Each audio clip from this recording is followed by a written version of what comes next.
आदाब नाजरीन, मैं हूं त्रिदीप रमण। कोई 6 महीनों से ज़्यादा लंबा हमारा आपका साथ आज इसी गुड बाय एपिसोड के साथ ख़त्म हो जाएगा। हिंदुस्तान हमारा ने अब तक के अपने सफ़र में मुस्लिम कौम की नमनाक आंखों में उम्मीदों के कई चिराग रोशन किए हैं। हमें उम्मीद है कि जिस मकसद के साथ हमने अपने इस प्रोग्राम की शुरुआत की थी वह यकीनन अपने इस पाक मकसद में कामयाब हो पाया है। हमने भी अपने सफ़र में कई नए दोस्त बनाए हैं जो कभी अजनबी थे हमारे लिए। उन आँखों से स्याह अंधेरों की काजल उतार कर हमने एक नई सुबह रखी है उनकी पलकों पर।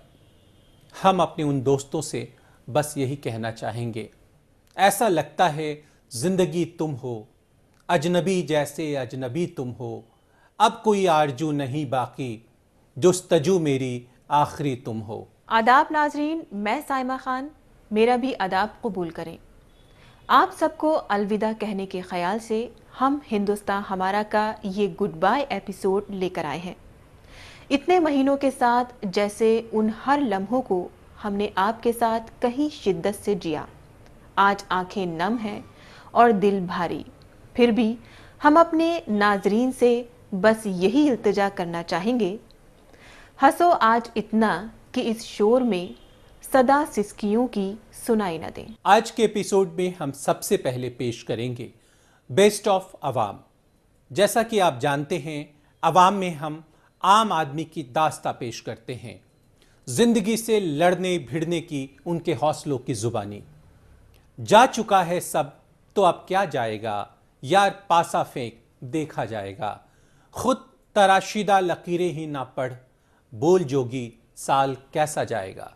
रात दिन मेहनत करने के बाद मैं एक छोटी सी कंपनी का मालिक बन के बैठा था। एक वक्त ऐसा भी आएगा कि मेरी खुद की गाड़ी भी थी और अब ये वक्त ऐसा है कि अब दूसरों की गाड़ी भी चलानी पड़ रही है। लड़का से अच्छी होती है लड़की, लेकिन लड़का तो कभी पूछता भी ना, मुलाकात भी नहीं करता। सोच के यही आए हैं जो कम से कम जाएंगे तो कम से कम घर तो बन जाएगा। पूर्ति नहीं खाने सो रहा है तो घर कहाँ से बनेगा। आमतौर पे तो लोग इतना कमा लेते हैं रंगमंच से कि उनकी रोजी रोटी चल जाए, ठीक ठाक खर्चा निकल जाए, लेकिन बड़ी ज़रूरतें तो रंगमंच में पूरी नहीं हो सकती। वोटर आईडी कार्ड है, राशन कार्ड बनाते नहीं है, कहते हैं कि हमसे राशन कार्ड नहीं बनेगा। गर्ल्स के लिए साथ थोड़ी सी प्रॉब्लम होती है कि मॉमडन्स गर्ल्स जो आती हैं वो तो अपना नाम तक अपना बताने में थोड़ा सा कतराती हैं कि मैडम किसी को पता ना चले कि हम मॉमडन्स हैं। मेरे मम्मी पापा ने सपोर्ट ज़्यादा किया है, बहुत सपोर्ट करने वाली मैम मिली है। दोनों ही बहुत सपोर्ट करते हैं, जैसे स्कूल में भी करते थे, बचपन से करते आ रहे हैं, तो मॉम डैड हमेशा सपोर्ट करते थे। बहुत अच्छा फील होता है, अगर कोई भी टेंशन होती है, कुछ भी होता है, तो जब डांस करते हैं तो वो सब कुछ भूल जाते हैं। हमने तो चाहते थे पढ़ लिख के अच्छी नौकरी करें,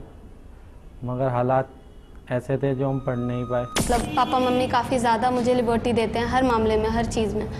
आसपास के लोग बोलते हैं, उनको बोलने दीजिए, उनसे क्या फ़र्क पड़ता है। पढ़ाई लिखाई ख़त्म करने की वजह ये रही कि मुझे जाने आने में परेशानी थी, तो इस वजह से मैंने ख़त्म कर दी। कौन किसका क्या एक्शन लेगा, क्या हमारा भारत है और क्या हमारी भारत की सरकार है। ऑब्वियसली पेरेंट्स अगर बच्चे कुछ करना चाहें तो वो ऑब्वियसली बढ़ावा देते हैं। मैं मुस्लिम फैमिली से, उसका मतलब ये नहीं है कि सारी मुस्लिम फैमिलीज कंजर्वेटिव होती हैं। मैं तो स्ट्रीट परफॉर्मर हूँ, जो मॉडर्न स्टेज म्यूजिशियन है वो भी सोसाइटी में फिगर नहीं। वो कह रहे हैं कि धर्म में नहीं है, मतलब उनकी लर्निंग कहाँ से हुई है, ये सवाल का मसला है। कभी भी ऐसा नर्वस हुआ हूँ तो मैं सर के पास जाता हूँ, सर मुझे इतना अपने आप ही वो कॉन्फिडेंस, ऐसी बातें बोल देते हैं, सारे धर्मों को मानते हैं, कभी भी उन्होंने मुझे मतलब मुसलमान के से नीचे नहीं करा।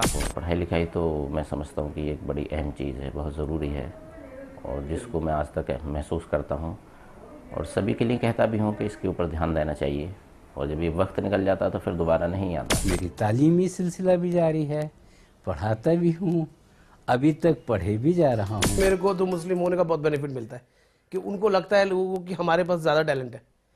मुझे कभी भी ऐसा महसूस नहीं हुआ, ना ही मेरे को कभी किसी ने इस तरह से बोला, बल्कि मुझे तो प्राउड है कि मैं मुस्लिम। पढ़ाई करता हूँ, स्कूल जाने के बाद फिर आता हूँ तो मुलान सब से पढ़ता हूँ, फिर रात के सोने के टाइम थोड़ा बहुत पढ़ लेता हूँ। मैं इंजीनियर बनना चाहता हूँ और अपने देश का नाम रोशन करना चाहता हूँ और अपने अम्मी का ख्वाब पूरा करना चाहता हूँ। जब मैं 3 साल का था, जब मेरे अब्बू का इंतकाल हो गया था, जब मैं 5 साल का हुआ तो जब मेरी अम्मी का इंतकाल हो गया था। मुझे मेरे अम्मी अब्बू की याद आती है। अब मैं दिल में सोचता रहता हूँ काश मेरे अम्मी अब्बू होते तो मैं यहाँ पे नहीं होता, अपनी अम्मी अब्बू के पास पढ़ा होता। अपने लोगों में ही ये होता है कि एक मेंटालिटी है लड़की निकलेगी नहीं काम, मतलब पढ़ाई कराते हैं। आई डोंट नो क्या पर्पस होता है उस पढ़ाई को कराने का। हिंदुस्तान हमारा के अलविदा एपिसोड में अब वक्त है एक छोटे से ब्रेक का, पर आप कहीं मत जाइएगा। वक्त की धड़कनों को यूं ही संभाल कर रखिएगा।